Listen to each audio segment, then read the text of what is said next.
실전 체크 테스트 사회 실기편 문제풀이 하겠습니다. 71번 빈혈의 원인은 혈액 손실, 조혈 불능, 혈구 파괴, 골수 기능 장애 등이 다양하다. 골수 기능의 장애로 인해 생기는 빈혈은 뭘까요? 재생 불량성 빈혈이죠. 자, 페이지 316쪽을 볼게요.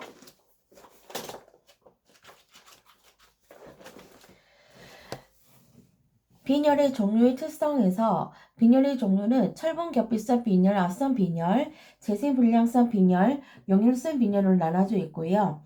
자, 정의는 제대로 파악을 하셔야 되겠죠. 철분결핍성 빈혈은 신체의 철 함유량이 정상보다 저하된 상태를 말하고요. 악성 빈혈은 적혈구 생성에 관여하는 비타민 B12가 부족해서 나타나는 만성적인 빈혈 상태를 말하고, 재생불량성 빈혈은 골수의 조혈 기능이 저하되고 조혈 조직이 지방화되는 상태고요. 용혈성 빈혈은 적혈구의 파괴 속도가 빨라서 적혈구량이 부족해서 일어나는 빈혈이고요. 철분성 결핍성 빈혈은요, 원인으로는 치주로 인한 만성 출혈을 환자, 그리고 생리량이 많은 환자이고요. 그러면 치료 및 간호는 균형 있는 식사, 철분 제제 투여, 적혈구 형성을 위한 철분의 흡수를 돕기 위해서 비타민 C를 처방하고요. 이렇게 빈혈 환자에게 철분 제제를 투여하는 이유 및 주의사항 팁을 볼게요. 철분을 빈혈 환자에게 투여하는 이유는 정상적인 적혈구의 제조를 위해서고, 대변색이 검어짐을 알려주며 구강 간호를 하여 치아가 착색되는 것을 예방하고, 액체로 된 철분 제제는 오렌지 주스를 섞어서 먹이고 빨대를 소용하는 점. 악성 빈혈은요, 비타민 B12가 결핍되는 원인이고요. 이렇게 돼서 자, 보통 위절제술을 받은 환자들이 많이 생기고요. 치료 및 간호로는 비타민 B12를 주사받고요. 수혈을 하고요.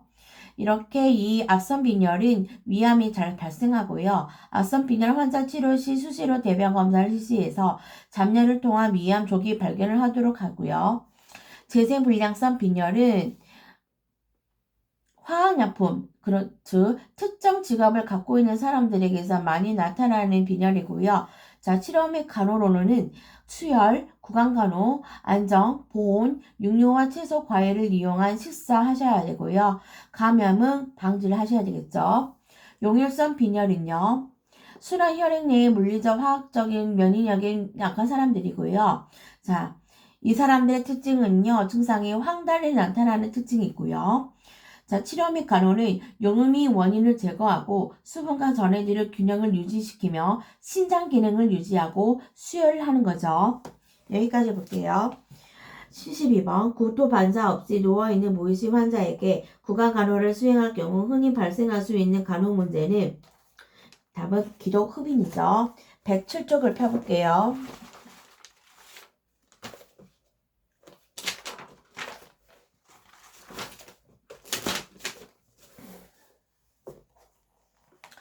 투수 구강 간호를 볼게요. 투수 구강 간호는 무의식 환자와 편마비 환자의 경우이거나 산소요법을 받고 있거나 안면마비가 있는 경우, 탈수, 기관지 삽입 환자, 장기가 금식 환자들에게 필요하고요. 자, 방법을 볼게요. 먼저 손을 씻고요. 측이를 취해주거나 고개를 옆으로 하거나 상반신을 약간 올려주도록 하고요. 이는 액체가 폐로 흡입되지 않도록 흡입을 방지하기 위해서고, 가슴 위 턱 밑에 수건을 대고 곧바로 온목한 부분을 환자의 턱 밑으로 가두어 놓으시고, 치아의 안팎을 닦고 혀와 볼 안쪽도 깨끗이 닦아서 물로 입을 헹구고 물기를 닦아내고요. 의식 있는 환자에게는 빨대를 이용해서 구강을 가셔내고요. 이 몸이 상했을 때는 칫솔 대신 면봉이나 압솔자로 준비한 구강 간호약에 적셔서 치아의 안팎, 혀의 잇몸, 볼 안쪽 닦아주고요. 입안에 물기를 닦고 구강점막이 마르지 않도록 입술에 글리세린이나 발세린 크림, 미네랄 오일을 발라주거나 거즈에 물을 적셔서 입술을 데워주고, 환자를 편히 해주고 사용한 물품을 정리하시고, 손을 씻은 후 간단한 사항을 간호 기록지에 기록하죠.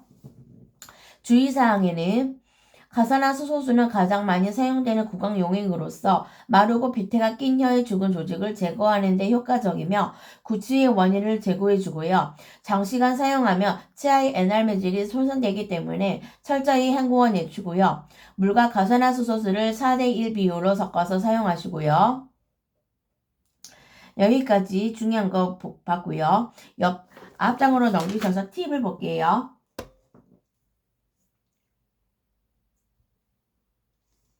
투수구강 간호 팁에서 투수구강 간호 시에는 흡인을 예방하기 위해 상반신을 약간 올리든지 침대 머리를 낮추고 옆으로 눕혀서 또한 의식 없는 환자에게는 질식 예방을 위해서 구강으로 음료수나 약물을 주지 않도록 하시고 이 몸이 상했을 때는 칫솔 대신 면봉이나 앞서자로 준비한 구강간호 약에 적셔서 치아의 안팎 혀의 잇몸을 보란쪽으로 닦아주시고 입가에 물기를 닦고 구강 점막이 마르지 않도록 입술에 글리세린이나 바세린 크림, 미네랄 오일을 발라주거나 꺼즈에 물을 젖어서 입술에 대어주시면 되겠고요. 넘겨서 팁! 구강 간호 시 사용할 수 있는 용해 볼게요. 2~3% 우풍상수, 중조수, 가산화수소수, 0.9 생리식염수, 글리세린, 클로로헥시딘, 원액을 희석해서 사용하시고요. 미네랄 오일 이렇게 있죠. 59세 남성 A씨는 전리선 수술을 받기 위해 준비 중인데요. 제모를 하게 되는데 주요 목적은 뭘까요? 수술 부위에 감염원을 줄이기 위해서죠. 209쪽을 볼게요.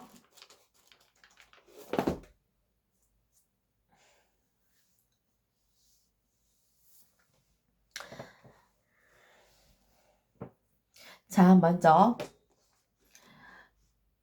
208쪽에 수술 전 교육 내용을 볼게요.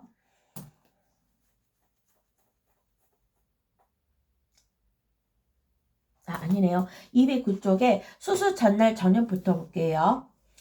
수술 전날 저녁에는 수술 저녁에 수술을 끝마치고 수면제를 주어서 수면을 취할 수 있도록 하는 것이 중요하고요. 수술 전날 밤 10시 이후부터는 수분이나 음식을 구강으로 섭취하는 걸 금하게 해주시고요. 마취 중이나 수술 도중에 구토로 인해 위 내용물이 기도로 넘어가 폐합병증의 원인이 되기도 하며 기도를 막아 지시락 오류가 있기 때문이고요. 목욕은요, 필요에 따라서 해주시고요. 관장은 비누물이나 글리세린 관장 시 체인의 심스 체가 이상적이며 관장에게 온도는 40.5도로 준비하시고 튜브 삽입 동안 입을 벌리고 숨을 쉬게 하고요. 관장 튜브 끝은 배꼽을 향하게 삽입하고 환자가 복통 호소할 때는 관장 용액의 흐름을 잠시 중단했다가 다시 하시면 되고요. 수술 부위에 상모 및 광택어를 제거하는데요. 방해가 되지 않으면 제모를 하지 않는데 방해가 될 경우에는 주위의 피부에 있는 세균을 줄여서 수술한 부위 감염 위험을 줄이기 위해 제모를 실시하고 매니큐어를 지우죠. 옆에 제모할 때 유의사항 볼게요. 대개 수술 전날 밤에 하고요. 소독을 완전히 하여 수술 시 감염을 예방하시고 피부 준비는 수술 부위보다 넓고 길게 잡아야 하고요.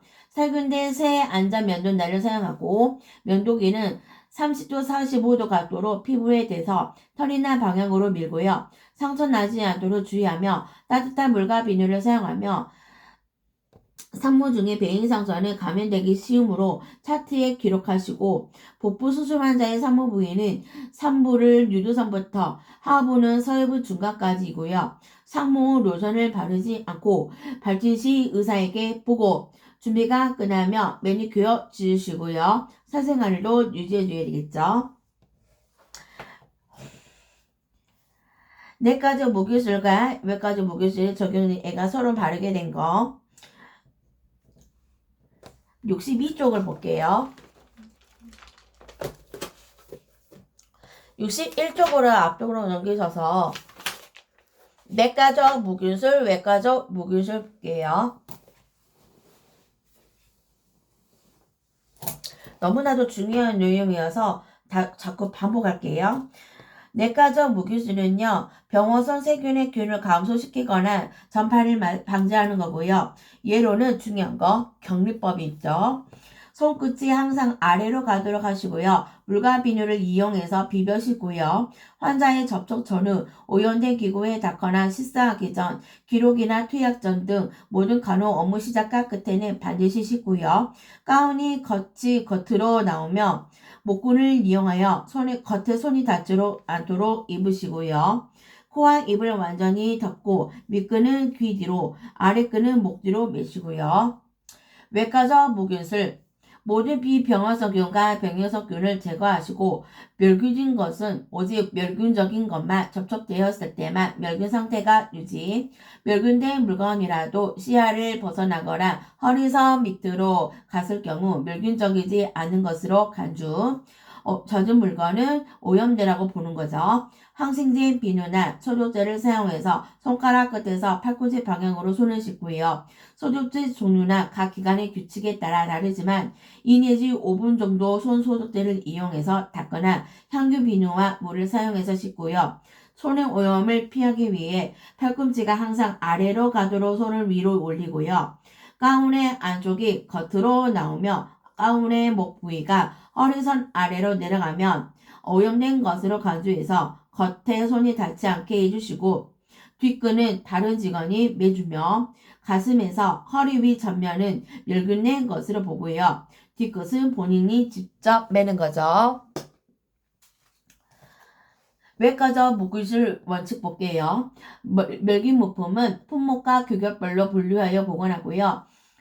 멸균 영역에서 사용되는 모든 물품은 무균적. 멸균 물품이 멸균되지 않은 물품과 접촉하면 오염. 멸균 물품이 시야에서 벗어난 것은 오염. 멸균 물품도 공기 속에 미생물에 잠시간 노출되면 오염. 멸균 영역의 가장자리는 균이 있다고 간주하고요. 피부는 멸균이 없고 균이 있다고 간주. 습기는 모세관 현상으로 멸균 물품을 오염. 즉 멸균된 거즈에 습기가 스며들었을 때는 오염. 수술실에서 소독 가운을 입은 사람끼리 통과할 때는 서로의 손과 가운을 앞면이 불길해지지 않도록 서로 등을 향하게 하고 지나가고요. 손 씻기를 할 때 손끝을 팔꿈치보다 높게 하고 가운의 앞면 중 허리 아래나 뒷면 소독포의 외면은 오염. 개봉한 흔적이 있거나 멸균 유효기간이 지난 것은 오염. 멸균 표시지의 색 변화가 불분명한 경우 오염된 것으로 간주. 소독포를 폈을 때 가장자리에서 늘어진 부분은 오염이죠. 제 옆에 내용에서 내과적 무균술 볼게요. 내과적 무균술은 수도꼭지를 잠글 때 소독 타월로 쌓아서 잠그시고요. 격리병동에서 사용되는 기구나 쓰레기는 이중 처리하여 버리고 솔질할 때, 먼지를 털 때, 물건을 세척할 때 기구를 신체로부터 멀리 놓아 가운이 불게 되는 것을 방지, 오염된 드레싱을 제거할 때 일반 장갑이나 멸균 장갑 착용, 교차 감염을 피하기 위해 환자의 분비물과 접촉 시 매번 장갑을 교환, 목욕물, 양치물 버려야 할 경우 액체가 튀지 않게 하수구에 붓고요. 내과적 무균술이 요구되는 경우는 비관 삽입, 관장의 주입, 배관 비우기, 직장 튜브 삽입, 장루 교환, 기점자 투여, 역격리실 때가 하는 거고요.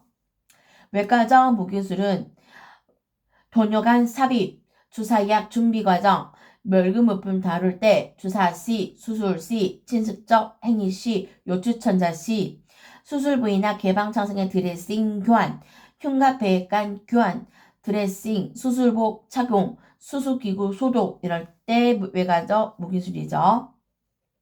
외과적 소독은 물품 다룰 때 주의사항, 조명을 밝게 하며 무균적 거즈를 펴놓은 위로 손이 가지 않도록 하시고 멸균 유효 날짜 2주가 경과된 거즈는 다시 멸균해야 하고 사용 직전에 꺼내시고요. 무균적 거즈를 다룰 때 말하거나 웃지 않아야 하고요. 무균적 거즈는 소독 겸자로 꺼내 사용하시고 거즈통은 사용 후 바로 닫고요. 소독 물품을 미리 풀어 놓아야 할 경우 멸균포로 덮으시고 멸균 물품의 소독 날짜가 최근인 것은 뒤로 패치. 이 정도 볼게요. 그럼 문제 볼게요.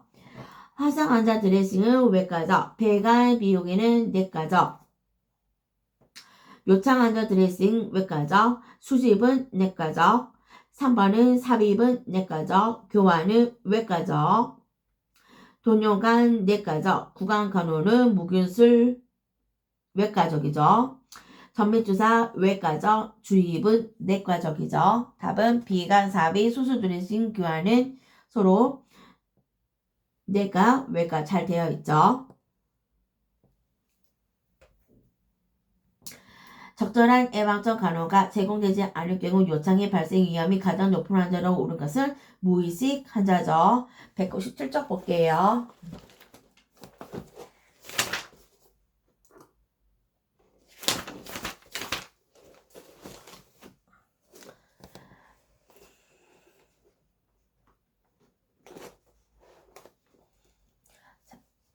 요창 간호 먼저 요창 예방 간호부터 볼게요.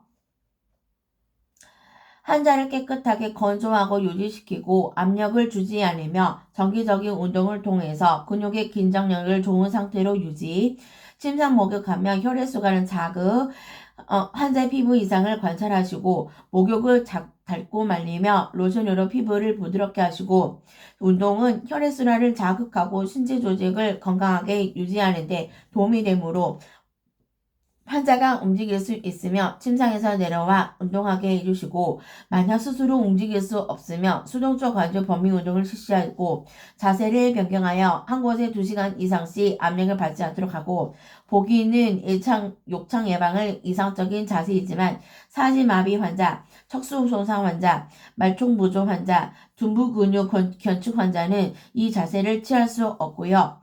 청골 부위에 발적이 생겼을 경우 측위를 취해주며 30도 비스듬하게 침대에 눕힘으로써 몸과 매트리스가 닿는 면적을 넓혀서 많은 부위를 압력을 줄여주시고 무릎 사이에 베개를 끼워주고요. 등 마사지를 자주 실시, 의자에 앉을 때는 미끄러지지 않도록 주의하시고요. 상처 배행물이나 요식음 등 습기로부터 피부를 보호, 좋은 영양을 요창을 예방하는 데 필수적이죠. 단백질은 신체 조직 형성에 도움 주기 때문에 고단백 음식을 제공하고 고탄수화물과 고비타민C 그리고 세계 균등하게 하기 위하여 물을 많이 마시게 해주시고요. 환자의 피부 주름진 곳을 주의하여 관찰하시고 발적이나 푸른점, 조직이 파괴된 다른 증상이 있으며 보고하시고요. 피부에 가해지는 압력을 완화시키기 위해서 변화 침료, 진동 침료, 공기 침료, 물 침료 사용할 수 있고요. 침상의 주름과 습기는 피부를 자극하는 요인이므로 자극을 제거하기 위해서는 침상을 바꿀 때 미동이물에 주름진 곳이 없도록 팽팽하게 잡아당겨 피부 압력이나 마찰을 감소시켜주고 침상이 젖었는지 자주 확인하시고요. 196조 팁을 볼게요. 욕창 발생 기전 지수적인 압력이 가장 중요한 욕창 발생 요인이지만 영양이 불량하거나 탈수와 같은 필수 상태일 때 발생 위험이 더 높아지고요. 피부에 압력이 가해져 모세혈관이 폐쇄됨으로써 허혈이 유발되고요. 짧은 시간의 높은 압박보다 장시간의 낮은 압박이 덜 잘 일어나고요. 굳서점 압력보다는 넓은 부분 위의 압력이 피부 손상을 더 받고요. 옆에 팁 위에 볼게요. 자, 문제하고 관련된 문제죠. 욕창 고발 대상자, 신체 조직의 상태 변화와 순환장애가 있는 사람, 이항기압이 61H 이하인 경우 욕창 박녀가 발생이 높고요. 무의식 환자, 마비 환자, 실금 환자, 몸씨 마른 환자, 노인, 부종이 심한 환자, 당뇨병 환자에게 욕창이 잘 생기죠.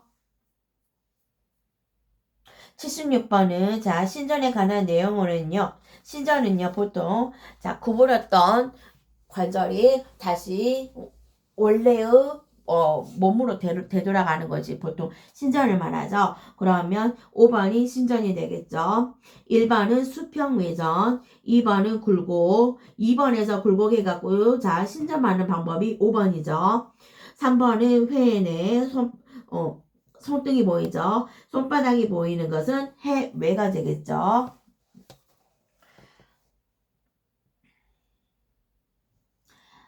습도는 어떻게 유지해 주는 것이 좋을까요? 자, 어떤 사람에서 호흡질환 환자. 자, 문제를 잘 봐야겠죠? 자, 페이지 12쪽을 펴볼게요.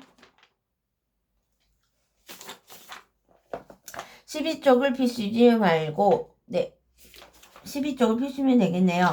12쪽에 보셔서, 자, 다시 할게요. 온도는, 실내 온도는 20에서 22도, 습도는 40에서 60%죠. 하지만 기관지계 결동의 질병에는 약간 높은 습도가 좋죠. 자, 환기는요. 자, 환기시키는 방법으로는 창 아래와 위를 열어서 더운 공기는 위로, 찬 공기는 아래로 들쑥날 수 있도록 하거나 선풍기, 에어컨을 켜시고요. 아니면 진짜 바람에 닿지 않도록 커튼이나 다른 것을 환자를 보호하고요. 저항력이 약한 사람들 같은 경우에는 조심하시고 직접 창문을 열지 못할 경우에는 다른 방을 열어서 간접 환기될 수 있도록 해주시고요. 광선에서는 자, 너무나 그 자외선을 들어오면 안 되고 적당한 햇빛이 들어오게 하되 얼굴에 눈에 직사되지 않도록 해 주시고요. 자, 이렇게 네. 너무 자외선을 안 받으면은 구루병 부작용이 생기죠. 그 다음에 6번의 소음 방지에서는 보통 소음 표준 수치가 40dB입니다. 40dB 이하만 될 수만 있다면 네, 문제 없죠. 그 다음에 자, 12쪽 팁을 밑에를 볼게요. 휴식과 수면을 위한 간호.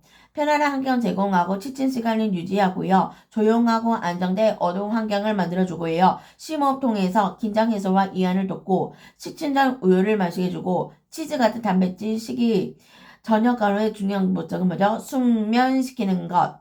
자, 이완을 촉진하기 위해서 등 마사지 해주시고요. 진정된 수면제 유도를 하기 위해서 사용되지만 실패했을 경우에는 의사의 지시에 따르시면 되겠죠.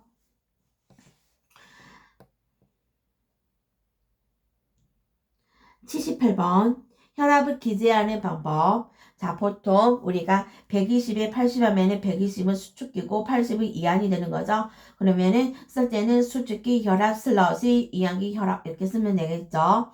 자, 하나 더 추가할게요. 120에서 80이 기본 평균 혈압이라면 보통 저혈압은 90에서 60이 되겠죠. 그리고 고혈압은 어쨌든 경우죠. 140에 90이죠. 자, 이 수치만 안다면 일시 문제를 통해서 만약에 혈압이 110에 70이고 맥박이 뭐고 호흡은 몇 번이고 이렇게 나올 경우에 110에 70의 경우에는 네, 평균 혈압이죠. 그러니까 한 번씩 이런 게 좀 저도 이번에 무슨 파이널 모의고사 푸는데 이런 비슷한 문제가 있었는데 틀렸더라고요. 그러니까 120에 80하고 90에 60 사이. 자, 이 사이의 치수는 평균적인 혈압이란 걸 느끼고요. 그 다음에 만약에 130에 100이다 하면은 뭘까요? 당연히 고혈압이죠.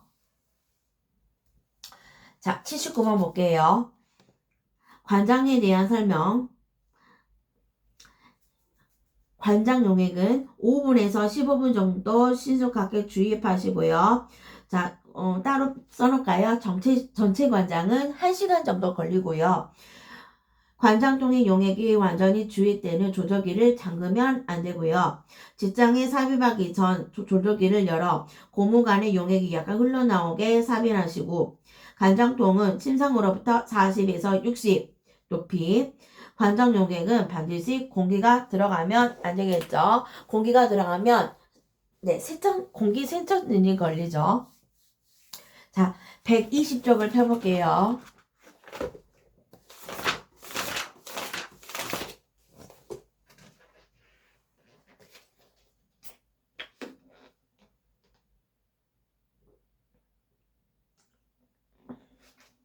자, 배변 관장.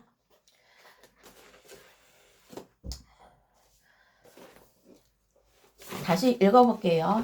소변이나 대변이나 그 다음에 뭐 인공 도뇨를 하는 유치 도뇨 뭐 이런 거 하는 과정이 시험에 잘 나오더라고요.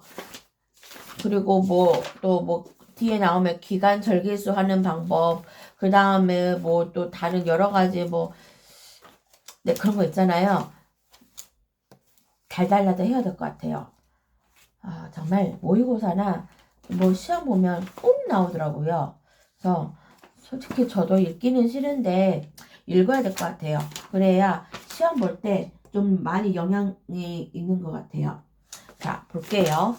119쪽, 120쪽, 120, 죄송합니다. 여기 120쪽이죠. 일반적인 배변 관장할 때는요. 자, 먼저 온도가 제일 중요하죠. 어른은 40.5에서 43도고요.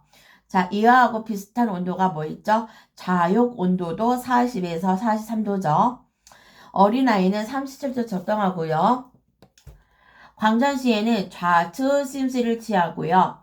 직장에 삽입하기 전 조조기를 열어서 고무 간의 용액이 약간 흘러나오게 한 뒤 삽입하시고, 삽입에는 직장 간의 길이는 성인은 7.5에서 10, 소아는 5에서 7.5, 영아는 2.5에서 3.75 이렇게 복잡하는데 성인 기준으로만 외우시면 될 것 같아요. 7.5에서 10.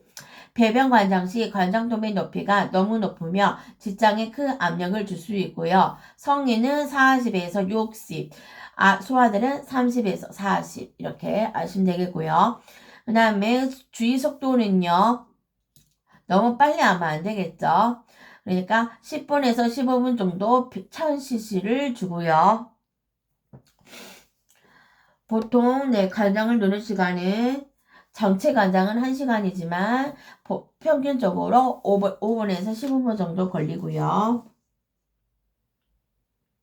자, 문제 해결됐고요. 80번 구강으로 체온을 재어야 하는데 방금 끓인 물에 물 한 잔을 마셨을 경우에 처치는 어떻게 될까요? 30분 후에 기다렸다가 재야겠죠. 32쪽을 볼게요.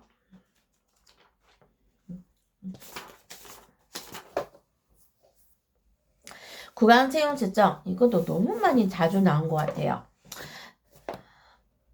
구강 체온 측정은 가장 편리하고 용이한 측정 부위고요.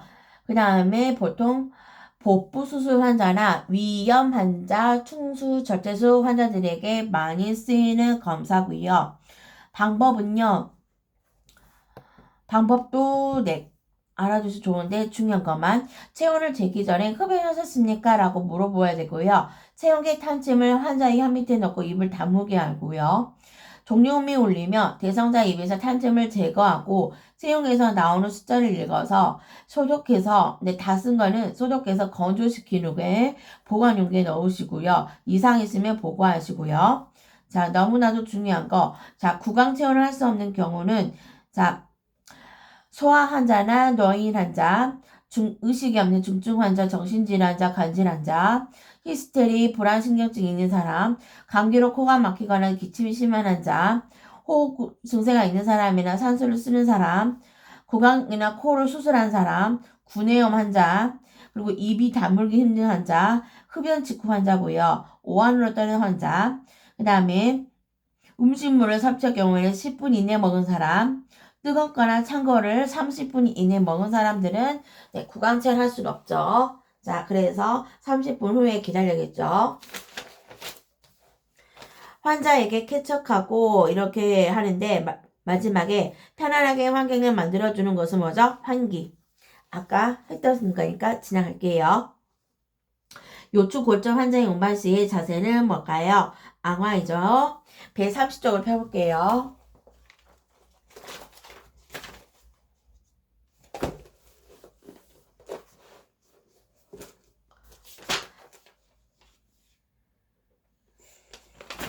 자, 앙화의 특징 팁으로 볼게요. 모든 체위의 기본이 되는 것으로 척추 마침이 요추 천자 후에 취하고요. 요추 골절 환자 시 적합한 체위이고요. 그 다음에 앙화이는 하지 정맥류 검사를 위한 트렌델레버그 검사 시 취하는 체위로서 정맥이 비워질 때까지 다리를 올리고 있어야 되고요. 그러면 정맥이 다 비워지면은 그때는 이제 앙하회를 하는 거죠. 그 다음에 앙하회와 관련된 호발 부위, 팔꿈치, 청골, 팔꿈치, 견갑골, 목 뒷부분이죠. 너무 많이 연필로 했더니 글씨가 안 보이네요. 그 다음에 그 전에 저희 어디 볼 거냐면요. 복부천자시를 볼 거예요. 복부천자시에도 이 내용이 또 나오거든요. 요추천자시 83쪽을 펴볼까요? 자, 요추천자가 뭐냐? 요추천자는 우리가 알다시피 허리에다가 주사로 그런 스테로이드 주사를 줄 때 요추천자 하거든요. 자, 요추천자는 검사를 위해서 척수액을 얻기 위함이고요. 많이 보시면 내 척수압의 하강을 유도하기 위해서 내 척수액을 빼기 위해서 하는 거고요. 하는 방법. 먼저 요추천자 시인 자세는 3번, 4번 사이 간격을 넓히기 위해서 가능한 한 턱을 향하여 무릎을 붙이고 등도 굴곡시켜서 세우중 자세를 취해 주시고요. 장갑을 끼우고 적당한 부위에 찾아서 바늘을 천천히 삽입하고 나서 넘겨서 그 주사 탄찜을 제거하고 압력계를 연결해서 압을 재고요. 그렇게 해서 끝난 그 액은요, 내 검사실로 보내고요. 그동안 이제 환자는 어떻게 하냐? 몇 시간 동안 평평한 곳을 똑바로 누워서 경마 상처로부터 척수의 유출을 막고 이로 인한 통통을 감소하도록 하는 거고요. 요추천차 후 네 척수의 막이 갑자기 떨어지게 되면 두통을 호소하게 되는데 최소화하기 위해서 반드시 누워 움직이지 않고 쉬게 해주고요. 주의사항 보시면 천자 후 환자에게 척수액의 유출을 막기 위해서 머리와 다리가 수평이 되게 자세를 취해 주시고요. 천자 후 24시간 하루 정도는 절대 안정이 시켜주고요. 그 후로는 조금씩 움직임을 하시고 식이요법과 수분도 해주시는 게 좋겠죠. 앞쪽을 넘겨서 요추천자의 특징 볼게요. 요추천자는 척수와 지존막하강 바늘을 삽입해서 내척수액을 퇴치하는 것이다. 내척수액은 성인의 경우 150ml 무색 투명하며 소량의 단백질, 당, 염소, 나트륨, 칼륨으로 구성되어 있고 검사 시 전후에는 대소변을 보게 해주시고요. 내척수액은 검사지로 이송할 때까지 실온에 보관하시면 되겠죠.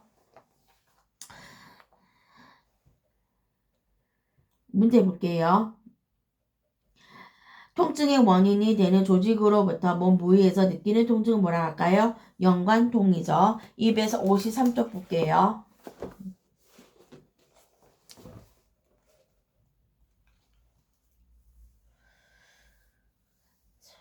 통통의 부위. 자, 표질성 통증은 자극이 있는 부위에 구조적으로 나타난 애리하고 찌르는 듯한 통증 말하죠. 자, 표를 보시면 표질성은 증상은 통각 있고 소양증 있고 빈맥 있고요. 자, 오심은 없고요. 통통해지는 날카롭고 표면적이고 시간은 짧고요. 통통 위치 파악이 비교적 쉽고요. 유해 자극이 가해진 부위에 통증이 있는 거고요. 신부성 통통 근육, 관절, 자율신경 관련된 반응으로 참배땀, 모식, 구토, 섬유, 혈압 강화, 기절 이런 게 오고요. 통통해지는 둔하고 쓰리고요. 그 다음에 지속시간은 길고요. 그 다음에 넓게 퍼져서 통통 위치 파악이 어렵다는 거죠. 여기저기 다 아프단 말이죠. 그래서 전이성 두통이라는 거. 자, 내장성 통증은 흉곽내 복강 장기에서 발생하는 통증이고요. 방상통, 영광통은요. 통증 원발 부위에서 멀리 떨어진 다른 부위에서 통증을 느끼는 것이고요. 예를 들자면 허리를 아픈 사람이 허벅지 뒤태까지 아프다는 거 호소하는 경우에 영광통, 방상통이죠. 현상지통은 이미 절단해서 상실한 팔다리가 아직 있는 것처럼 느끼고 그것의 통증을 느끼는 것을 말하죠. 장력통은 말초신경 손상 후 해당 부위에 발생하신 심한 통증이죠. 그래서 피부의 영양 변화, 피와 혈관의 불안정성 등에는 불임통이 있다는 점.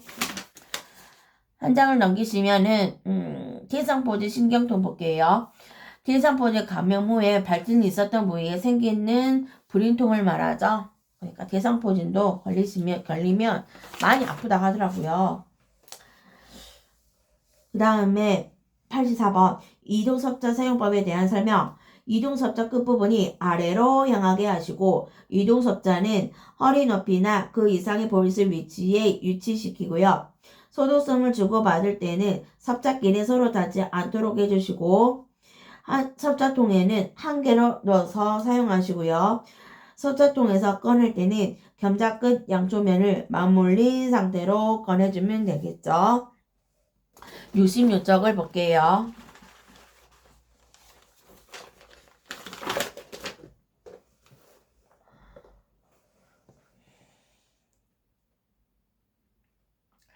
이동겸자 사용법. 한 용기의 겸자는 오염 방지 위해서 하나씩만 꽂아서 쓰고요. 멸균 영역 과정 자리는 오염된 것으로 간주하므로 용기에서 겸자를 꺼낼 때 용기의 옆이나 가장자리에 닿지 않게 주의하시고 겸자를 손에 들 때는 겸자의 끝이 손목보다 아래로 향하게 하고 허리 높이나 그 이상 볼릿을 위치해 두시고요. 멸균된 물건을 소독된 부위에 놓을 때 그 겸자를 그 면에 대지 않고 살짝 떨어뜨리고 이동 겸자는 매일매일 멸균해 주시고요. 소독성을 주고받을 때는 겸자끼리 닿지 않아야 하고요. 겸자통에서 꺼낼 때 겸자 끝의 양쪽 면을 맞물린 상태로 꺼내고 이동 겸자 사용 시 이동을 꺼내다가 닿았을 경우에는 복구하고 간호사에게 보고하고 새로운 멸균 겸자로 교체. 소독된 물품은 반드시 소독된 겸자로 꺼내고요. 겸자를 소독하고자 할 때는 끝을 벌려서 멸균포로 쌓은 후 멸균시키죠. 밑에 그 멸균 부분 포장된 거 여는 법 그림을 잘 숙지해야 돼요. 먼 곳부터 시작해서 먼 곳에도 뜯고 그 다음에 왼쪽 뜯고 오른쪽 뜯고 가까이 있는 거 뜯는 거죠. 그 다음에 옆에 팁을 볼게요. 감염병 환자 물품과 오염 물품 처리. 격리실에서 나온 물품을 처리할 때 이중 포장 방법을 적용하고요. 감염병 환자 물품은 입원 격리 시 고압적인 멸균법으로 소독하고 봉투에 넣어 보관하시고 격리실 안에 있는 간호사는 격리실 문을 발로 지탱하고 격리실 밖의 주머니에 오염 물품 주머니를 집어넣으시고 격리실 밖의 간호사는 주머니에 접혀진 윗부분을 올려서 단단히 묶고 병원 규칙에 따라 격리실에서 사용할 때 오염 물품이 들어있다는 것을 주머니에 표시하시고 쓰레기통이나 빨래 주머니는 3분의 2 정도 차면 교환하시고 격리실에서 나올 때는 종이 수건으로 격리실 문을 손잡이에 감싸서 잡고 문을 여는 거죠.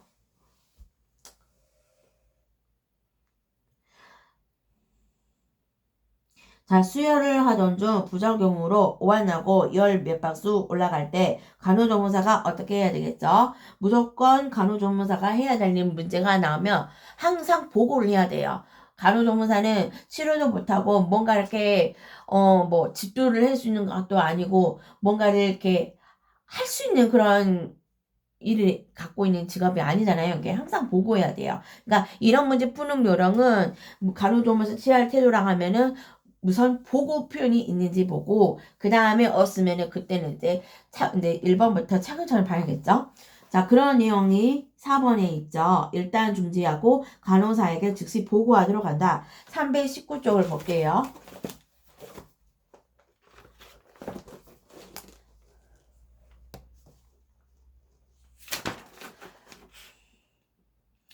먼저 317조 수혈 체열 간호를부터 볼게요.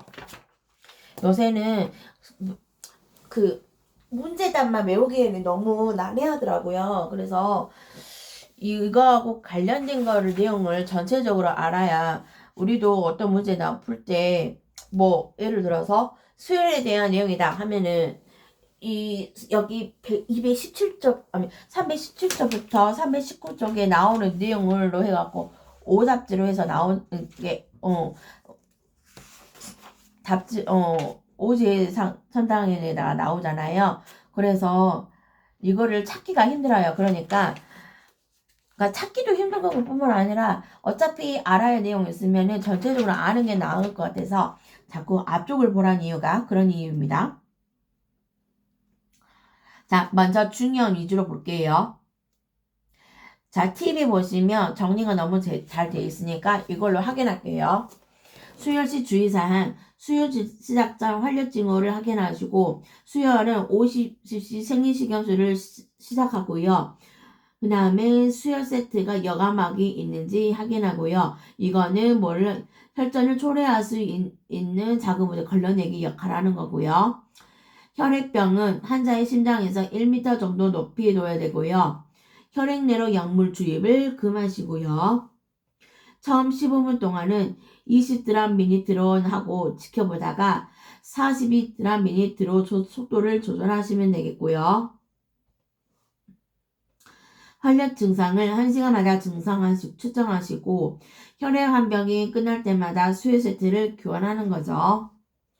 자, 참고해서 하나, 둘, 셋, 넷, 다섯, 여섯 번째 수혈 시 급성 용혈을 방지하기 위해서는 반드시 수혈자와 공혈자의 혈액형이 일치하는지 알아보기 위해서 혈액형 검사와 교차 시향 검사를 해야겠죠. 그리고 수혈할 때는 17에서 19 게이지 주사 바늘을 사용해서 적혈구 용혈을 방지하고 혈액 온도는 체온만큼 높여서 수혈시키면 되겠고요. 잠시만요. 목이 갈라져서 물 좀 마실게요.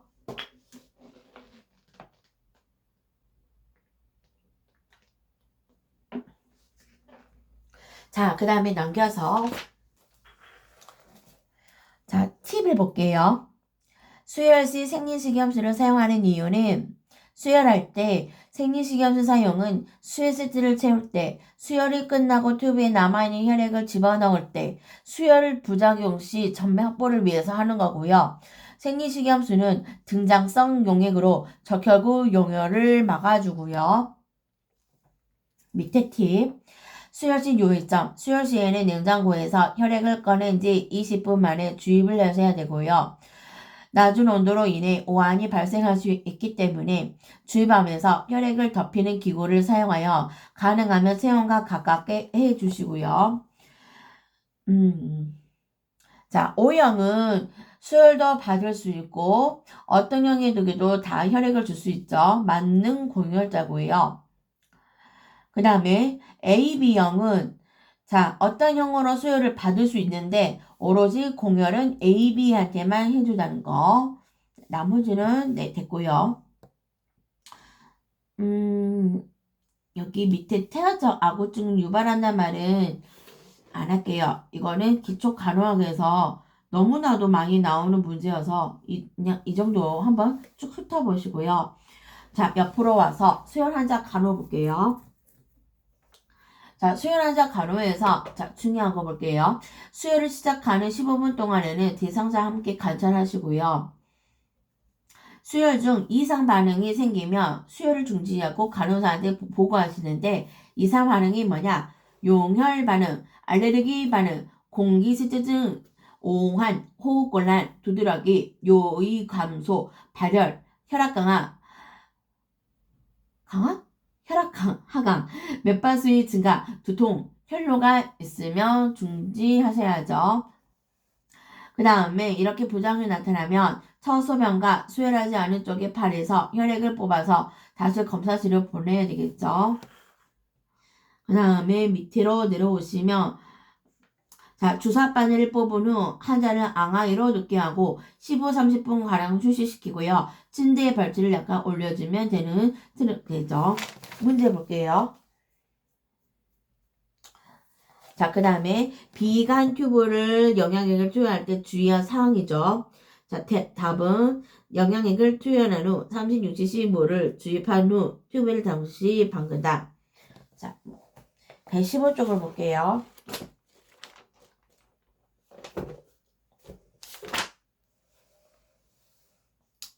자, 너무나도 많이 중요한 내용 것 같아요. 하는 방법들이 되게 시험에 많이 나온 것 같아요. 자, 위가 영양은 구기 반사가 불안정한 경우나 정상적으로 음식물 섭취할 수 없는 경우에 위관을 통해서 넣어주긴 위암이고요. 아니면 비위관 같은 경우에는 코 속에다가 넣는 거죠. 자, 먼저 손을 반드시 씻고 설명을 구하고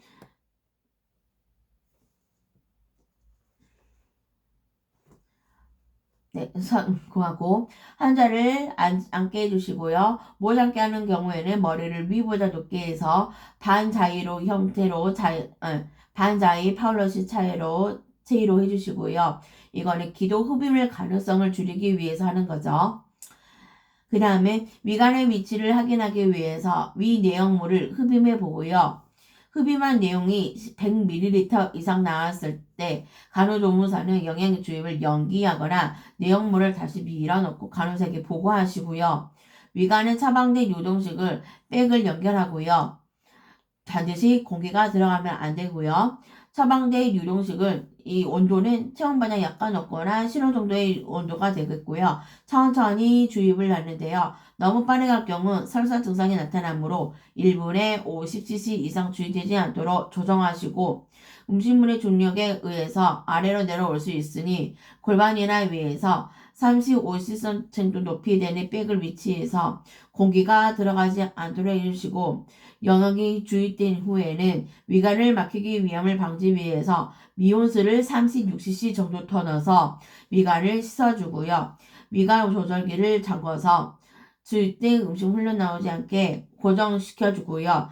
가능하면 30분 더 이상 앉게 해주시고 자, 그 다음에 섭취량과 반응을 기록하면 되겠죠. 자, 문제 볼게요. 위강 영양실 레빈 튜브 삽입법에 대한 옳은 것을 볼까요? 자, 앞에 114쪽, 113쪽이 위관 레빈 튜브를 이용한 삽입입니다. 이거 할 때도 무의식 환자나 구강이 어려운 환자나 그 다음에 위장 강압을 위해 검사적 위장 내 물질이 흡입할 때 위장 출혈을 여부를 확인할 때 이럴 때 이 이관을 사용하고요. 레빈 튜브가 필요하고요. 하는 방법은요. 손을 씻고 설명해서 삽입 준다는 원하면은 신호를 준다고 하고요. 커튼을 쳐주시고요. 자, 상태가 의식이 있으면 고팔로 제해주시고 자, 장갑이 끼고 그 다음에 콧구멍이나 이런 거 손상을 잘 보시고요. 자, 위관을 준비해서 위관에 따뜻한 물을 담그고 고무 위관은 얼음물에 5분에서 10분 정도 담그시고요. 위관 삽입 길이는 코끝 깃볼 검사줄기 결정하고 반짝거로 표시하시고 위관 끝 10, 20 정도의 수용성 류날제나 물을 바르고 선택한 비공으로 신체의 자연스러운 곡선을 따라 위관을 돌리며 부드럽게 삽입하고요. 자, 통과할 때 환자가 고개를 숙여서 빨대로 물을 마시게 해주시고요. 대상자가 구역질을 하면 위관산림을 중단하고 입을 숨이 쉬게 하고요. 관을 강제로 넣지 않고 환자에게 청색증, 구역증, 기침, 발열, 호흡곤란이 있는지 관찰하시고 계속해서 구역질하면 펜라이트와 압sor자로 튜브가 목의 뒤편이 꼬였는지 확인하시고요. 표시된 부위까지 삽입이 되면 위관의 정확한 위치를 확인하시고요. 그러고 나서 관의 끝을 잠그고 환자의 콧등의 위관을 반짝거로 안전하게 고정하시고요. 위에 블록한 부분이 왼쪽에 치어쳐 있는지 관이 정확하게 들어가기 위해서는 환자가 오른쪽으로 누워 있어야 위가 간이 들어가기 쉽게 중앙으로 위치해 주시고 방사선 촬영으로 관의 위치가 확인되기 전까지는 오른쪽으로 눕게 해주시고요. 그 다음에 이제 마무리 하시면 되겠죠. 자, 중요한 거 옆에 팁을 볼게요. 레빈 튜브의 삽입 방법, 영양 방법. 튜브를 냉장고에 넣어서 약간 간직하게 준비하고 튜브의 끝부분에 윤활제를 발라서 점막을 손상을 예방하는데요.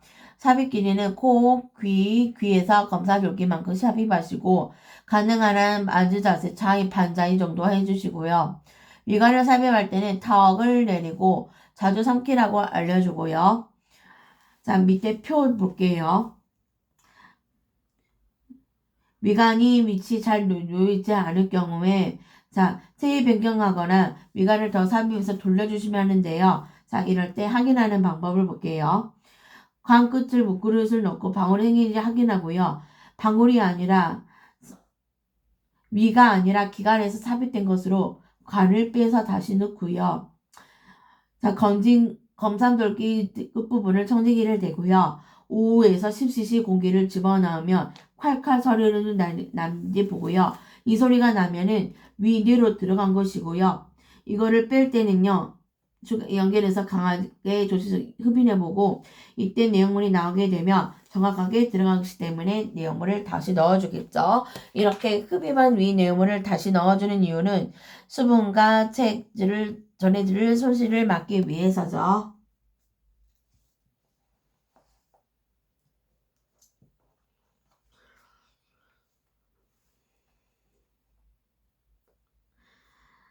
주사기 사용 후 관리 위한 세척 방법 지금 문제 볼게요. 응열로 달라붙은 주사기는 과산화 수소수에 효과적이고 사용 중 묻은 비는 찬물에 씻은 후 미지근한 물에 씻어 쓰고요. 사용 후 주사기는 일반 폐기물에 처리해 주시고요. 나머지는 다 완전히 틀린 내용이죠. 10철적을 볼게요.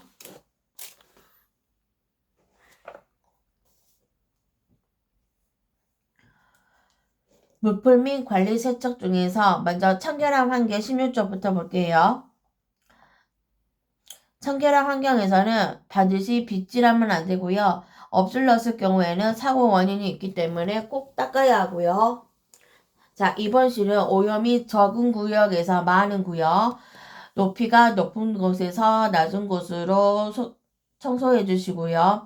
바닥은 다른 곳은 모두 청소하고 다음에 마지막에 하시고 침구 같은 경우에는 절대 털면 안 되고요. 모든 가구는 제자리에 있고요. 만약에 고장난 물품인 전기 제품 있으면 보고해서 수간호사가 책임을 지게 하고요. 자, 오물 싱크는 소를 이용해서 소독기는 비눗물로 깨끗이 닦고요. 가구는 절대로 이동하면 안 되고요. 파손된 부분이 있으면 수선부에 알리시고요. 가구를 비눗물에 닦을 때는 온도 그대로 사용하고 비누가 남지 않도록 골고루 씻어서 말리시고요. 물품, 유리, 알루미늄, 에나멜 제품 같은 경우에 피나 점액이 묻으면 찬물에 헹군 다음 더운 비눗물로 씻고요. 가사나 수소수는 응열된 혈계를 제거하는 데 효과적이고요. 변기나 소변기는 매일 아침 솔로 닦고 소두약으로 헹구고요. 고무 제품은 빨리 찬물에 헹군 후 더운 비누로 씻고 고무 제품 할 때 주의사항은요. 장시간에 열에 접촉하거나 차게 하면 고무가 상하게 되고요. 그래서 응달에 물기 없이 완전히 말려서 주시고 고무포는 둥근 만들게 걸어서 꺾이지 않게 해주시고요. 꺼즈나 솜은 일반 의료 폐기물에 버려주시면 되겠죠. 혈압 측정에 대한 설명으로 옳은 거. 팔에서 혈압 측정 시 사용하는 동맥은 상하동맥이고 성인에게 사용하는 혈압계 커피의 폭은 상박의 3분의 2 정도 같아야 되고 커피 하단을 주정와에서 2 내지 5cm 놓고 단단히 감으시고 환자를 편하게 놓거나 앉도록 혈압계를 심장과 같은 높이로 측정해 하셔야 되고요. 혈압계를 압력을 2ml씩 떨어뜨리면 되겠죠. 41쪽 볼게요.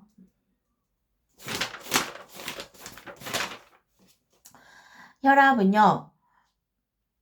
평균 수치가 120에 80이 되겠고요. 고혈압은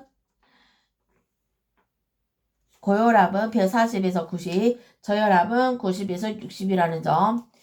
꼭 알고 계시고요. 자, 혈압하는 방법 볼게요. 무조건 손을 씻고 준비를 해서 작동이 되는지 확인하고 환자분한테 혈압 잰다고 설명해드리고 편안한 자세로 눕히거나 앉히시고요. 상의에 소매를 올리고 손바닥이 위로 향하게 뻗어서 상하동맥에 놀주세게 해주시고요. 팔꿈치에서 2 내지 5cm 위로 손가락 하나가 들어갈 정도 여유를 주시고 공기가 완전히 빠진 상태에서 12, 14 정도의 포글까지 커프를 감으시고요. 상하동맥을 둘째, 셋째 손가락으로 촉진하시고 귀에다 청진기 대고요. 동맥을 재고요. 고기 펌프의 조절기를 잠그고 공기를 펌프질해서 팽창시키고요. 그 다음에 혈압계를 저절히 열어서 2ml씩 떨어뜨리게 하면서 천천히 눈금을 읽으시고 혈압 소리가 나면은 그때 높은 수치 수축기 혈압이고 점점 소리가 낮아지면은 이항기 혈압 기록하시고 이상 있으면 보고하면 되겠죠. 자, 제일 중요한 거 볼게요. 혈압 측정 시에 흔히 나타나는 오류. 자, 커프 크기가 너무 좁다 하면요. 반대로 생각하시면 돼요. 좁으면 혈압은 높고 커프 크기가 너무 넓으면 어쩌죠? 혈압이 낮고. 자, 하사표를 위아래로 표시하면 돼요. 또 팔의 높이가 심장보다 낮다면 혈압은 높죠. 팔의 높이가 높으면 혈압은 낮고요. 그 다음에 두 가지만 외우면 될 것 같아요. 혈압 조절이 안정이 안 됐다는 말은 아래로 표시하면 혈압이 높겠죠. 외울 거는 반복 측정 시 충분히 휴식하지 않은 경우에는 수축기는 높고 위험기는 낮은 상태고요. 느슨하게 감아졌다 하면 아래로 표시하시면 혈압은 올라가죠. 그 다음에 이것도 외우시면 되겠죠. 커프의 공기를 지나치게 빨리 뺀 경우에는 수축기는 낮고 위험기는 높죠. 그 다음에 시사 직후나 흡연 직후나 운동 후에는 어쩌죠? 무조건 혈압이 높죠. 그리고 측정 부위의 직경보다 20% 정도 커야 되고 팔의 경우 커프의 넓이는 선박 길이가 3분의 2 같아야 되겠죠. 주의사항 반드시 혈압을 측정하기 위해서는 대상자의 팔을 심장과 같은 높이로 놓는 것이 중요하고요. 혈압을 반복으로 측정할 경우에는 2에서 5분 정도 시간 간격을 두고 다시 재측정하시면 되겠죠. 적절한 체액 유지는 환자의 안위는 물론 치료에도 영향을 주게 되는데 뭐든지 기초가 되는 자세 뭐죠? 앙앙이죠. 아까 했어서 안 할게요. 간호 기록에 대한 내용으로 옳은 것. 자, 매일 반복되는 문제는 기록되지 않는다가 아니라 기록하시고요. 자, 미리 투약이나 치료에 대한 기록은 미리 하지 않으며 반드시 수행 후에 하시고 환자의 일반적인 상태를 객관적으로 기록하시고요. 환자의 주관적인 상황은 때에 따라서 기록하시면 되고요. 환자의 주변 상황에 대해서도 너무 다 적을 필요 없고요. 정말 알아야 하고 조금 위험하거나 이상이 있을 때는 경우에만 적으시면 되겠죠. 이 3쪽을 펴볼게요.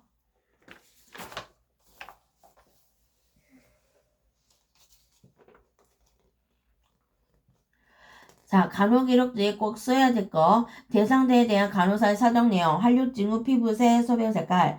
그 다음에 간호사가 주도해서 하는 처치, 상목, 관장, 보건교육, 투약이나 처치죠. 그 다음에 의료공원을 수행한 처치, 드레싱이죠. 그리고 방문이나 검사 수행 시간 이런 것도 꼭 적어야 되겠죠. 그리고 TV 보시면 의료기록의 요건은 정확하고 간단 명료, 판독 가능, 신속성, 비밀 보장이 있어야 되고 기록하실 요건에는 객관적으로 기록해야 하고 의견이나 관찰 내용을 해석해서 기록하시면 되고요.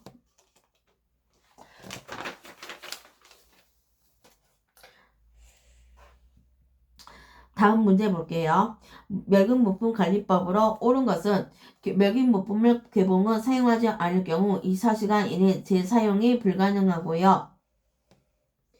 고화적인 멸균물품은 2주간 유효하고요. 멸균물품과 비멸균물품이 혼합된 것은 오염이죠. 그러니까 피하는 게 맞죠? 답은 3번이고요. 멸균 테이프에 세 변화가 있으면 오염. 이효가스 멸균 물품은 약화져도 있어도 오염이죠. 59쪽을 볼게요.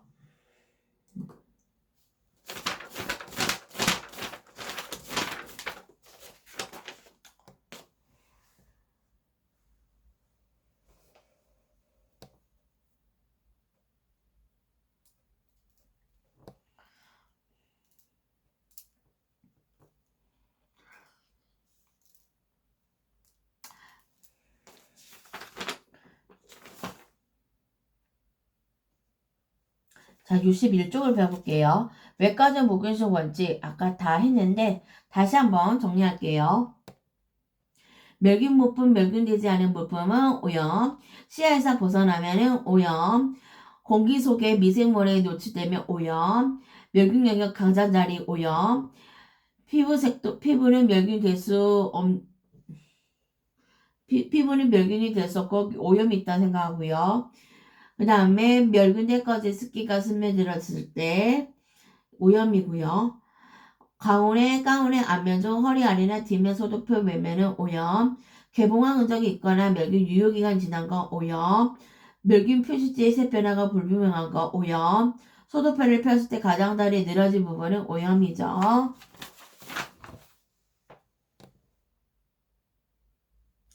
154번 편마비 대상자가 지팡이를 이용하여 계단을 오를 때 옳은 것은 뭘까요?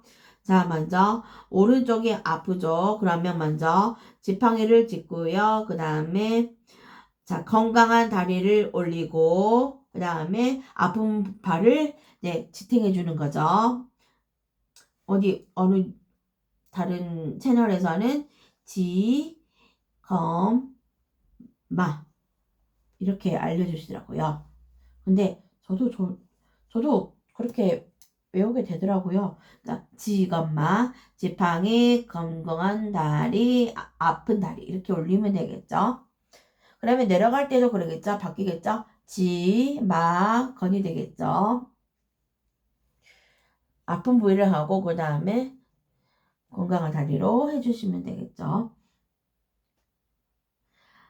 154쪽을 볼게요.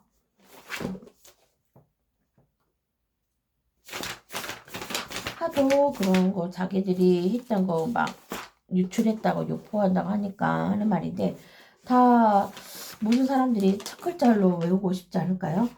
자, 154쪽을 보면 편마비 환자 지팡이 계장보행. 자, 무조건 지팡이를 하고 건강한 다리, 마비된 다리, 지검마. 그 다음에 내려갈 때는 뭐죠? 지팡이, 마비된 다리, 건강한 다리, 지마건. 이렇게 외우시면 되겠어요. 저 같은 경우에는 목발을 작년에 발목을 다쳐서 해본 경험이 있어서 저는 솔직히 말하면 저는 이거를 마스터했어요. 왜냐면 제가 그렇게 해봤는데요. 정말 아파요. 정말 아프고 발이 부어요. 아픈 부위가. 그러니까 땡땡 부었어요. 그래갖고 언제는 제가 입원했는데 입원해서 아무튼 그 깁스하고 반깁스하고 통깁스도 했는데 그때 제가 반기스 할 때 아마 그랬을 거예요. 목발 연습 좀 해본다고 해서 해봤는데, 아픈 발을 먼저 올리고 건강을 올렸더니, 그날 하루 종일 발이 부었습니다. 근데 간호사는 그것도 모르고, 왜 이렇게 부으셨어요? 그러더라고요. 그래서 조금 그런 오픈 일이 있었거든요. 그러니까, 아픈 부위를 놓고 건강한 다리를 올리면, 쉽게 말하면 아픈 부위에서 정말 통증이 오고요. 그날은 다리가 통통통통 붓습니다. 왜냐하면 건강한 발을 지탱을 해줘야 되는데 아픈 발이 먼저 나가니까 어떻게 했어요? 균형을 못 잡잖아요. 그래서 뭐 넘어질 수도 있겠죠. 근데 저는 넘어지진 않았고 그날 계속 다리를 올리고 지냈습니다.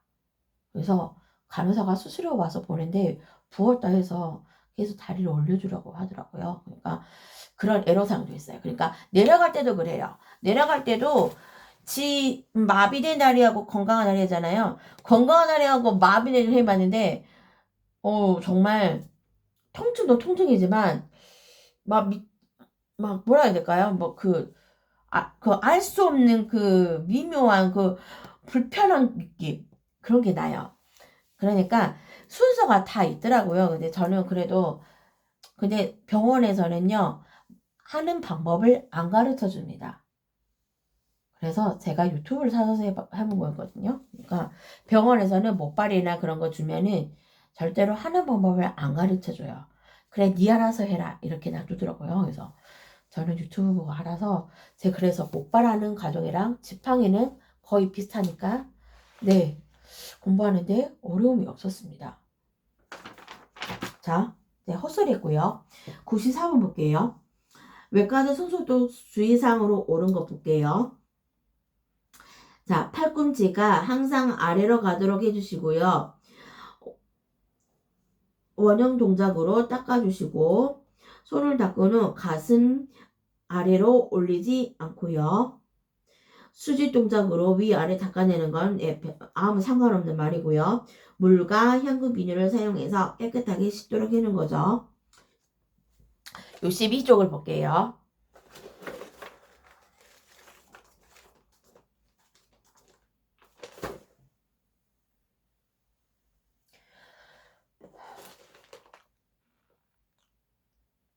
자, 아까도 읽었지만 다시 한번 볼게요. 너무나도 중요하고 자, 사람 코로나 이후로도 손 씻는 것을 되게 많이 강조하고 지금도 강조하고 그러거든요. 자, 손 씻기. 팔꿈치가 항상 아래로 가도록 하시고 원형 동작을 닦고 2 내지 5분 정도 손소독을 이용하거나 헹군 비누와 물을 사용하여 손을 씻는다. 손 씻기를 마친 후는 어떤 경우에도 손으로 수도꼭지를 만지지는 않는다. 무기수를 위하여 손을 씻을 때는 발이나 다리로 조절되는 수도꼭지 시설이 필요하다. 수술실에 들어가기 전 비누를 사용해 팔꿈치 위까지 닦는다. 흐르는 물로 헹구고 멸균 타월로 손을 닦을 때에는 손가락에서 손목 쪽으로 닦고 한번 사용한 종이수건에 버린다. 손을 닦은 후 가슴 위아래로 내리지는 않는다. 오케이.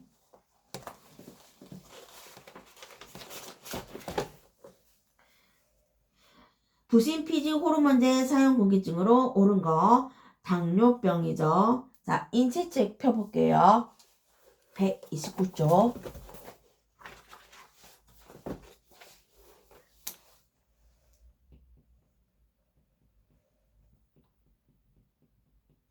자, 팁을 볼게요.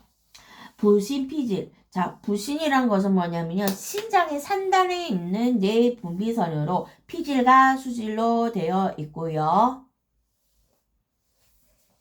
자, 부신피질은 신장에 위치한 뇌 분비 기관이 부신의 겉부분으로 남성 호르몬이 안드로겐과 혈당의 농도를 증가시키는 코르티솔, 나트륨 이온과 칼륨 이온의 균형을 조절하는 알도스테론을 분비하고요.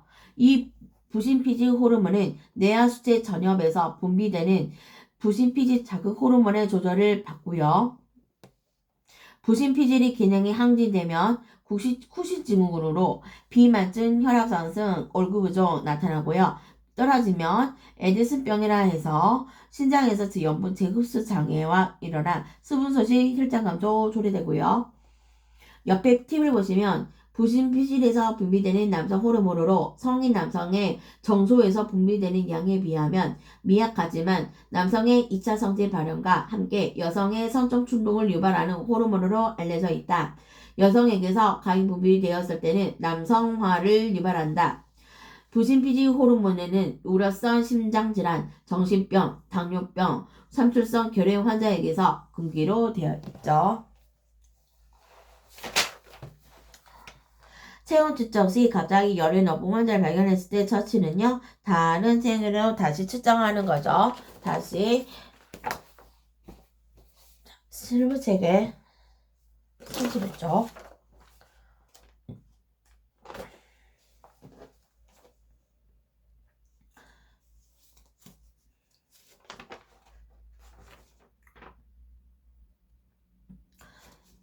자, 체온 측정 시 주의사항 팁을 볼게요. 체온은 흑색형 잉크로 기록하시고요.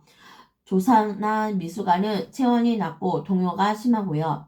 체온 측정 시 갑자기 열이 높은 환자를 발견 시 체온계에 이상이 없는지 확인한 후 이상이 없으면 잠시 후 체온을 다시 측정하고 이상이 있을 경우 다른 체온을 다시 측정하여 보고하시고요. 체온 측정 부위로는 구강, 항문, 애가, 서해부, 고막 등 큰 혈관이 지나가는 부위죠.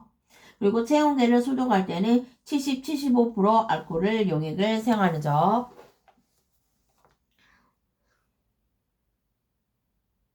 즉시 혈액에 섞여서 혈액이 가장 빨리 나타나는 약물 투여는 뭐죠? 정맥주사죠. 정맥주사.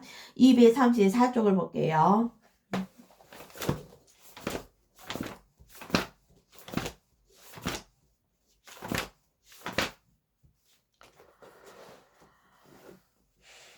자, 팁에서 주사 투여 시 효과가 빠른 수소, 정맥, 근육, 비약, 경구. 자, 앞글자로 정금, 피경 이렇게 외우시면 되겠죠.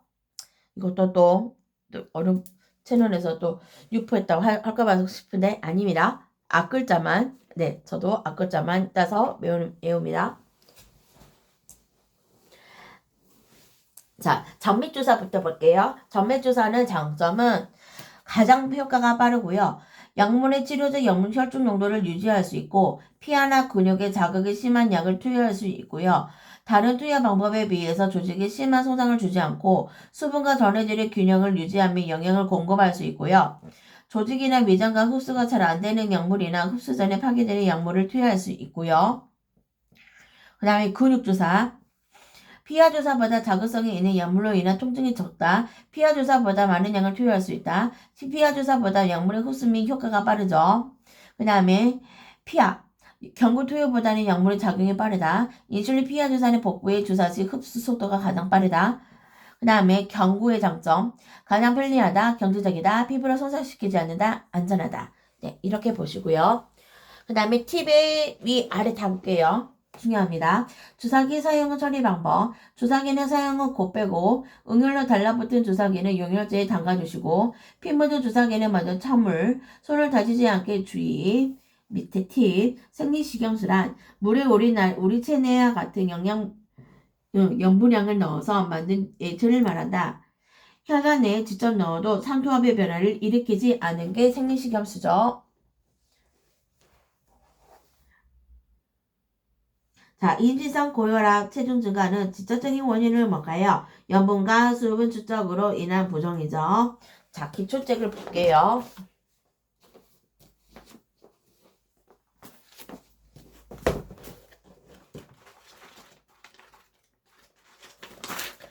자, 75쪽에 임신 관련 고혈압성 장애 중에서 자, 고혈압.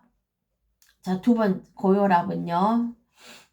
보통 일반적인 고혈압은 담배뇨하고 부종이 없는 고혈압이 생기는데요. 자, 자간 전증은 자, 임신 20주에 생기는 것으로 고혈압, 담배뇨, 부종이 있고요.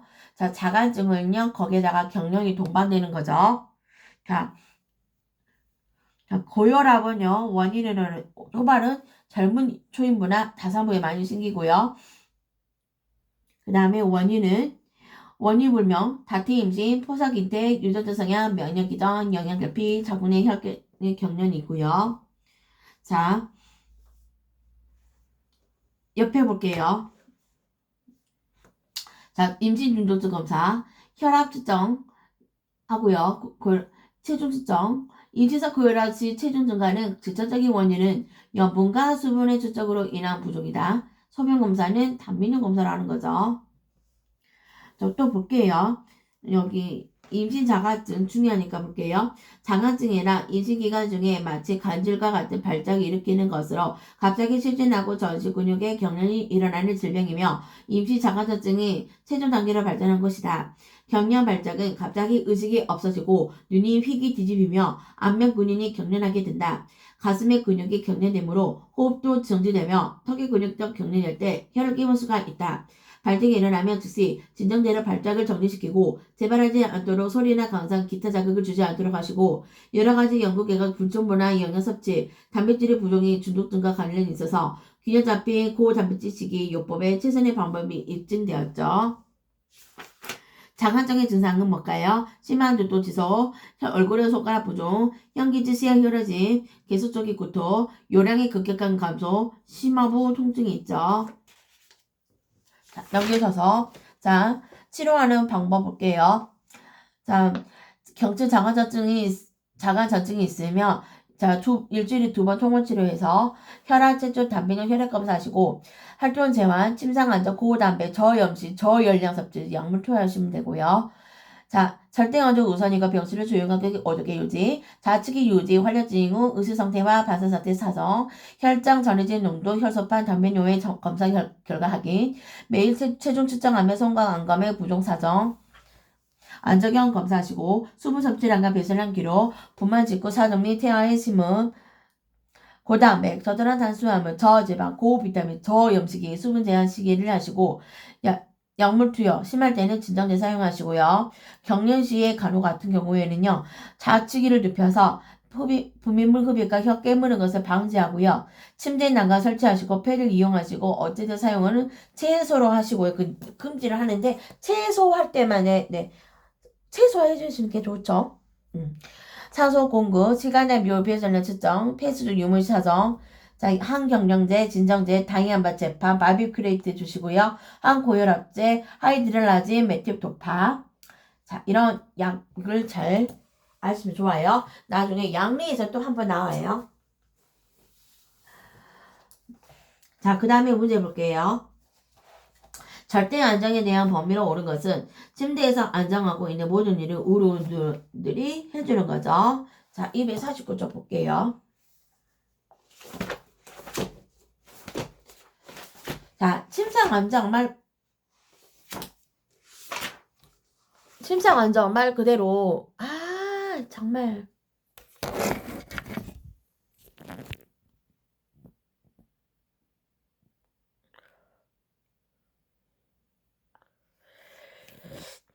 아닙니다. 갑자기 전화를 와서 안 받겠습니다. 받으면 전화니 꺼져요. 자, 절대 안정은요.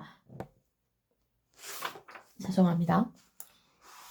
받으려 했는데 이거를 전화를 받잖아요. 그러면 촬영이 중단돼 버려요. 근데 중간에 잘려요. 쉽게 말하면. 그래서 안 받고 있습니다. 이따가 받아야겠어요. 자.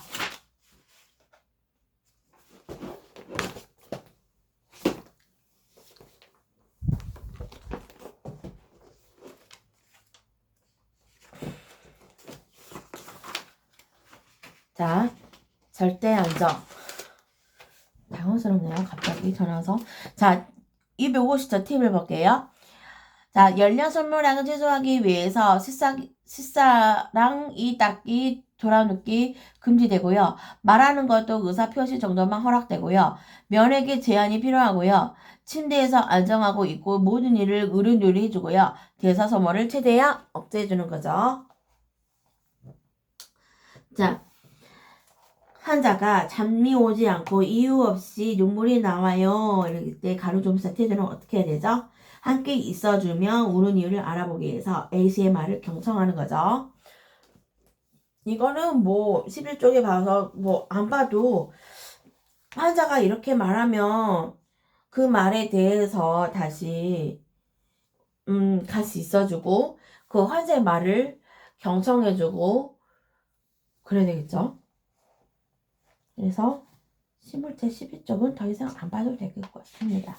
자, 오늘도 수고 많았고요. 다음 시간에는 타이나 모의고사로 문제풀이를 해볼까 합니다. 그리고 또 다시 실전 테스트 체크업 5회부터 다시 시작을 해보려고 합니다. 오늘은 여기까지 할게요. 안녕.